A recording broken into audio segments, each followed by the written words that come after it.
Alright mga bossing, update po tayo kay John Riel Casimero. So makikita po natin dyan na talagang mamaw na mamaw at handang-handa na nga po itong si Casimero kay dating 2 Division World Champion Luis Pantera Nery. May 10 araw na lang po mga bossing, mangyayari na nga ang matagal na natin inaabangang salpukan ng dalawa at gaganapin yan sa bansang Japan sa darating na June 6. Samantala ipinasilip na rin ni Casimero ang kanyang boxing trunks na kanyang susuotin laban kay Luis Nery. Ayan po mga bossing, talagang astig na astig ang datingan. At ito pa mga boss, sa tingin ko bawal na bawal matalo si Casimero kay Luis Nery. Kapag natalo kasi dito si Casimero mga boss, baka mas lalo siyang mahihirapan na makakabalik sa world rankings. Kaya ang dapat iligpit niya si Luis Nery para bumango uli ang kanyang pangalan at malaki ang posibilidad na muli siyang makakapasok sa world rankings ng Super Bantamweight Division. Sa ibang balita naman po mga bossing, matapos nga po manalo si AJ Pasiones via unanimous decision kontra Richard Laspona at tila marami nga po ang mga boxing fans na hindi pabor sa panalo na yan ni Pasiones nitong May 24 na ginanap sa Elorde Sports Complex.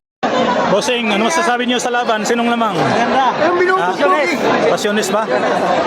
Binugbog nanalo. Binugbog si. Ha? Ang binugbog, iba ngayon. Ang binubugbogan siyang nananalo. Wala, lotong show. Ano bossing? Lotong show. Lotong show. Kulture nito, nasa Pilipino yan. Binubo nila si AJ Pasiones mga boss. Kayo bossing, masasabi niyo sa laban? Galing lang. Tama ba yung desisyon? Hindi rin masabi, sir. Hindi naman masasabi. Hoy, klaro! Binugbog, nanalo ka? Ano masasabi niyo sa laban nila ang AJ Pasiones sa si Richard? Paras technical para sa akin. Dikit ba, sa tingin niyo, dikit ba yung salpukan nila? Dikit. Para sa inyo, sino talaga sa kanila ang nananalo? Para sa akin. Kasi ano, hirap na decision niya. Itong taga-Pimay. Oo, ito. Kayo bossing, para sa inyo, sinong nananalo? Ano yung dikit yung laban. Parehas naman sila nagbibigayan ng magandang patama. Kaso para sa akin, mas naging technical fighter to si Lastonia. Itong taga-Pimay. Taga-Pimay. Medyo lamang siya pagdating sa kuha niyo yung laro. Ganda.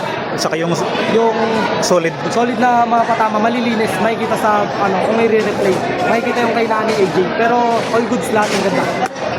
maraming salamat boss. Cham, ano masasabi niyo sa laban kay AJ Pasiones? Magandang laban. Talagang Tama ba yung naging desisyon sa tingin ninyo? sa tingin ko sa akin ha. Sa akin ha. Ha? Opinion ko lang din naman, panalo yung PMI. Kung tutusin. Pero siyempre, nire-respeto naman natin yung kampo ni AJ Pasiones. Kanya-kanya tayo. Kasi ano nila yan desisyon ng mga hurado din yan Pagkagandang laban. Sa akin, dikit talaga yung laban. Dikit yung laban. Kahit sino pwedeng manalo. Para sa akin.